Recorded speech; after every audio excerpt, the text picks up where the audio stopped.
ಈ ನಮ್ಮ ವಾಚಿಕ ಅಭಿನಯ ಒಂದು ಪ್ರಬಂಧ ವಾಚನವಾಗಿ ಆಮೇಲೆ ಒಂದು ರೀತಿಯಲ್ಲಿ ಈ ಗಮಕ ವಾಚನಕ್ಕೆ ಮೂಲಕ ಬಂದು ಆಮೇಲೆ ಕಥಾವಾಚನಕ್ಕೆ ಬಂದು ಅದು ಪದವಾಚನ ಗೀತವಾಚನಕ್ಕೆ ಬಂದು ಕವಿತಾ ವಾಚನಕ್ಕೆ ಬಂದು ಈಗ ನೇರವಾಗಿ ವಾಚಿಕ ವಾಚನ ಅದನ್ನು ಕೂಡ ನಾವು ಸರಿಯಾಗಿ ಬೆಳೆಸಿಕೊಳ್ತಾ ಇಲ್ಲ.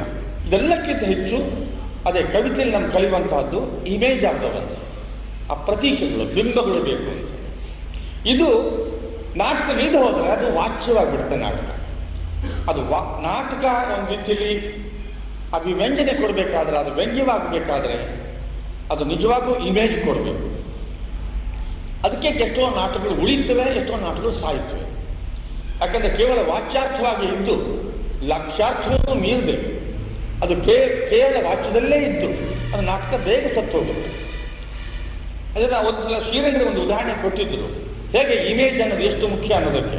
ಇದನ್ನ ಎಷ್ಟು ಸಲ ನಿಮಗೆ ಹೇಳಿದ್ದೀನಿ, ಆದರೆ ನಾನು ಈ ಪ್ರಾರಂಭ ಹೇಳಬೇಕಾದ್ರೆ ಇಮೇಜ್ ಹೇಗೆ ಅಂತ, ಈ ಸೌಂಡ್ನಲ್ಲಿ ಹೇಗೆ ಇಮೇಜ್ ಕೊಡಬೇಕು ಅಂತ ಹೇಳ್ಬೇಕಾದ್ರೆ ಮೊದಲು ಅವ್ರು ಹೇಳಿದೊಂದು ಜ್ಞಾಪಕ ಇದೆ.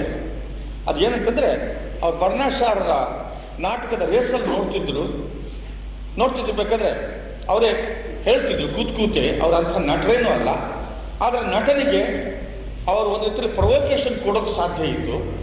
ಆದರೆ ಅಲ್ಲಿ ಕೂತಲ್ಲಿ ಹೇಳ್ತಿದ್ರು, ಅದೊಂದು ಯಾವುದೋ ಒಂದು ಜಗಳದ ದೃಶ್ಯ, ಫೈಟಿಂಗ್ ಸೀನ್, ಇದೆಲ್ಲ ಟೆಕ್ನಿಕಲ್ ಟರ್ಮ್ಸ್ ಅದರಲ್ಲಿ ಥಿಯೇಟರ್ನಲ್ಲಿ ನಾವು ಕನ್ನಡ ಶಬ್ದ ಹಾಕಿದ್ರೆ ಅರ್ಥ ಆಗಲಾರ್ದು.